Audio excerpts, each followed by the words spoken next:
Hi viewers, welcome to our channel. ప్రస్తుతం మనతో పాటు ఇమ్మంది రామారావు గారు సీనియర్ జర్నలిస్ట్ ఉన్నారు. వారితో ఒకసారి మాట్లాడదాం. సార్ నమస్కారం. సార్ నమస్తే బాబు. సార్, మంచు ఫ్యామిలీ పైన ఎప్పటి నుంచో కూడా సోషల్ మీడియాలో ఒక ట్రోలింగ్ అయితే నడుస్తూ ఉంటుంది. ఎందుకో తెలియదు కానీ వాళ్ళ పైన బాగా ట్రోల్ చేస్తూ ఉంటారు సార్. అయితే రీసెంట్ గా మన కన్నప్ప మూవీ సినిమా తీస్తున్నారు మంచు విష్ణు గారు. చాలా ప్రెస్టీజియస్ గా తీసుకొని తీస్తున్న ప్రాజెక్ట్ అది. ఆ సినిమాకి సంబంధించిన ఒక టీజర్ ని రిలీజ్ చేస్తారు. ఆ టీజర్ పైన కూడా విపరీతమైన ట్రోల్స్ సోషల్ మీడియాలో నడుస్తున్నాయి సార్. అసలు టీజర్ లా లేదు, ఏదో పిక్సార్ట్ ఎడిటింగ్ లా ఉందని చెప్పేసి, అసలు ఇది కన్నప్ప స్టోరీ ఏనా, అప్పుడు చూసిన కన్నప్ప వేరు, ఈ కన్నప్ప ఇది మంచు విష్ణు గారు రాసిన కన్నప్పలా ఉంది అని చెప్పేసి విపరీతంగా ట్రోల్స్ నడుస్తుంది. ఇప్పుడు ఈ సినిమాని కాపాడితే అందులో ఉన్న స్టార్స్ మాత్రమే కాపాడాలి. అయితే ప్రభాస్ గారు కానివ్వండి, లేకుంటే అక్షయ్ కుమార్ గారు కానీ, వీళ్ళు ఉన్నందువల్ల ఈ సినిమాకి హైప్ తప్పితే మంచు ఫ్యామిలీ ఇంత భారీ బడ్జెట్ పెట్టి తీస్తున్నందుకైతే కాదు అని చెప్పేసి కూడా ఆ రకంగా కూడా మాట్లాడుతున్నారు సార్. ఎంటైర్ గా ఈ సినిమా పైన వస్తున్న సోషల్ మీడియాలో వస్తున్న ట్రోల్స్ పైన మీ ఒపీనియన్ సార్? ఇప్పుడు మీరు చెప్పినవన్నీ యథార్థాలు. దీన్ని సమాధానం చెప్పలేను. ఎందుకంటే స్థూలంగా దీని తాలూకు కొంతవరకు దీని వెనుక జరిగినటువంటి తప్పుల గురించి చెప్తారు. ఓకే. ప్రధానంగా కృష్ణరాజు గారి లాంటి వ్యక్తి ప్రభాస్తో ఈ సినిమా తీద్దామని అక్కడ ఉన్నటువంటి మన ఎవరు ముల్లపూడి వెంకటరమణ గారు రాశారు స్క్రిప్టు. ఆ భక్త కన్నప్పకు కూడా ఆయనే రాశాడు, బాపు గారి డైరెక్షన్. ఈ కన్నప్పకి ఎవరు డైరెక్షన్ కూడా ఆ పేరు కూడా పెద్ద పాపులర్ నేమ్ కాదు. అంటే ఇట్లాంటి చారిత్రాత్మక పురాణ కథలను తీయాలంటే ఫిక్షన్ని డ్రామా ప్రధానం. డ్రామా అంటే మెలో డ్రామా ప్రధానం. అంటే హృదయం ద్రవించాలి చూసేవాళ్ళకి. ఆ సన్నివేశం చూడండి, ఒక నాస్తికుడు, దేవుడు అంటే భక్తి లేనివాడు, అటువంటి వాడు దేవుణ్ణి తెలుసుకున్న తర్వాత ఎంత మూర్ఖంగా ప్రవర్తిస్తాడు. దేవుణ్ణి ఇష్టపడిన తర్వాత కూడా అయ్యో నువ్వు ఏడుస్తున్నావా, నువ్వు ఏడుస్తున్న నా కళ్ళు ఎందుకు పెట్టేస్తాడు, రెండో కన్ను ఏడుస్తున్నావా పెట్టేస్తాడు. మరి చిరస్థాయిగా ఉండిపోయాడు భక్తి కన్నప్ప. అక్కడ శ్రీశైలం వెళ్ళినట్టయితే కన్నప్ప కొండ కనిపిస్తుంది అన్నమాట. ఇవన్నీ యథార్థంగా జరిగినాయి. ఈ జరిగిన సంఘటనల గురించి సినిమా తీయాలంటే దానికి కొంత ఏమంటారంటే బాగా పొటెన్షియాలిటీ ఉన్న ఆర్టిస్టులు కావాలి, కొంచెం అందంగా అపురూపంగా ఉన్న ఆర్టిస్టులు కావాలి. అంటే వీళ్ళు అందంగా లేరంటే నేను చెప్పను, కానీ కృష్ణరాజు బేరు బాడీతోని ఆ పూసలు వేసుకొని ఆ కన్నప్పలా బయటకు వస్తుంటే ఎలా ఉంటాడు ఆయన? నిజంగా కన్నప్పను మనం చూడలేదు, కానీ ఈ కన్నప్ప ఇలాగ ఉంటాడు, ఇలాగ అనుకుంటామా. అలాగే వాణిశ్రీ క్యారెక్టర్ ఎంత బాగా మంచి క్యారెక్టర్, నాస్తికుడిని ఆస్తికుడిగా మారుస్తుంది అన్నమాట. ఇటువంటి సినిమాని పెట్టుకొని ఆయన ఆ కథను రాశాను, సన్నివేశాలు పెంచానంటే నీకు బయట దీని మీద మార్కెటింగ్ చేసుకుంటే ఎంత సొమ్ము వస్తుంది అని ఆలోచించే దానికంటే సినిమా మీద ఆలోచిస్తే బాగుండేది. ఇప్పుడు మోహన్ లాల్ మనకి ఎందుకండి చెప్పండి? మోహన్ లాల్ మనకెందుకు? తర్వాత ఇంకెవరు తీసుకొచ్చాడు? అక్షయ్ కుమార్ గారిని. అక్షయ్ కుమార్ హిందీ ఆయన. ఫర్ ఎగ్జాంపుల్ గాడ్ ఫాదర్లో సల్మాన్ ఖాన్ వచ్చాడు, ఏమైనా ₹1 చక్కెర తెగిందా? మనలో మనం అంటే సినిమా మీద కొంచెం ఎన్ని చూస్తున్నాను కనుక బాధ అనిపిస్తుంది అన్నమాట. ఒక సినిమా ఒక టీజర్ చూస్తే ఎలా ఉండాలంటే, అమ్మాయి ఇప్పుడు బాహుబలి చూసాం, మగధీర చూసాం, త్రిపురారు చూసాం, నిద్రపోలేం కదా, ఎప్పుడు వస్తుంది సినిమాని ఎదురు చూస్తే ఎలాగ ఉండాలి టీజర్. అలా లేకుండా నా ఇష్టాన్ని నేను చేశాను, నా భూతం నా భవిష్యత్ అంటే నువ్వు అనుకుంటే సరిపోతుందా? మేము అనుకోవాలి కదా.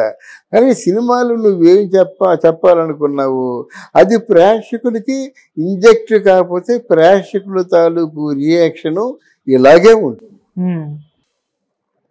అది నువ్వు వన్ మ్యాన్ షో చేతైతే చేసి కృష్ణరాజుని తలపింపజేయు, లేకపోతే మరపింపజేయు.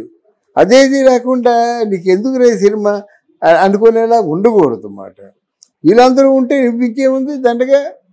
ఇప్పుడు పవన్ కళ్యాణ్ పక్కనే అందరూ పెద్ద పెద్ద నాయకులు కాబట్టి వీడి పేరు వచ్చింది. ఎందుకంటే అంతమంది ముందు చిన్న చిట్టిడికంతా పవన్ కళ్యాణ్ మాటల్లో చెప్పాలంటే వామనుడంతా ఆయన మాటలు. అంత వామనుడంత ఉన్నవాడు ఆకాశానికి ఎదిగేసరికి అందరికీ ఆశ్చర్యం కలిగింది. అది బాగుంటుంది. అలా కాకుండా పవన్ కళ్యాణ్ పక్కని రఘురామకృష్ణరాజుని ఇంకెవరో బాగా గోరెట్ల బుచ్చయ్య చౌదరిని అక్కడేమో అయ్యన్న పాత్రుల్ని వీళ్ళందరినీ పెట్టుకొని నాదని మేసం చెప్తే ఎలాగవుద్ది? అసలు ఒక వర్మ తాలూకు సహాయం తీసుకున్నందుకే ఈ విజయం వర్మదంటాను నేను. ఒకవేళ వర్మ ఆ సీట్ ఇవ్వలేదనుకోండి, ఈరోజు పవన్ కళ్యాణ్ ఊహించుకోండి, ఇరేవాడు గెలిపించుకొని ఆయన ఓడిపోయినట్టు దాని పరిస్థితి ఏంటో ఊహించుకోండి. కనుక సర్వదా శతదా వరము మాత్రం పవన్ కళ్యాణ్ కృతజ్ఞుడిగా ఉండాలి. నీకు అప్పుడు పదవులు వచ్చిన తర్వాత, అధికారం వచ్చిన తర్వాత ఎవరైనా మారుతారు. నా ఉద్దేశం ఏంటంటే, నీకు ఎంత పదవి వచ్చినా, నీకు ఎంత సంపద పెరిగినా, నీకు ఎంత అధికారం పెరిగినా గతం మర్చిపోతే భవిష్యత్తు ఉండదు. నాకు గతం గుర్తులేదనుకుంటే భవిష్యత్తు ఎలా ఉంటుంది? నిన్న మర్చిపోతే రేపు ఉండదు. ఈ విషయాన్ని పవన్ కళ్యాణ్ గుర్తుంచుకోవాలన్నమాట.